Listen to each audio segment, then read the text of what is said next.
Hi, I'm Dave Jungblut. I'm so excited being here at the AGU convention in San Francisco. I'll be here Thursday and Friday, but I'm very excited about showing you what I've done with my class and keeping it real high school curriculum on Hurricane Katrina, the BP oil spill, and then we did the tsunami and some of the fantastic jobs that the kids really got into doing one. I want to show you a model that a group of students did. And then I want to show you a video which you press play. That video will come up about the BP oil spill, about the fantastic job my students did on trying to find solutions on how to stop that oil spill. We started that the day after the announcement of what was the problem, of how it was leaking, and we came to a conclusion. One of them that I did showed the oil coming up in a funnel that had to be fairly sizable to trap it, but not on the bottom because of freezing. So it would have taken a lot of the oil right up pretty quickly. My students also came up with a number of solutions. One was to make an arch or a V away from the, build that into the system so you could always go back in to attach to filter the oil elsewhere. And then we studied the tsunami earthquake in Japan. And some of my students came up with fantastic ideas on models, and I'm going to show you one in a second. This was a levee system that one of my students, a group of students came up with, and basically the idea is metal reinforced by fiberglass, because he was a surfer. We're in New Jersey and the ocean is only a few miles away.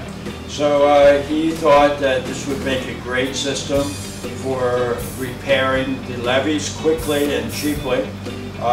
Build one, and so that when the weight came, it would spread out but ultimately bounce back and allow the water to spill over but not damage the system. It was a fantastic idea.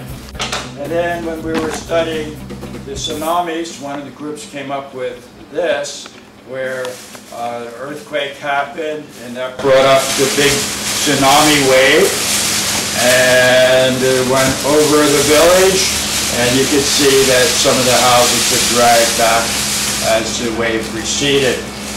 Again, a second wave would come in and its reach would have taken the houses.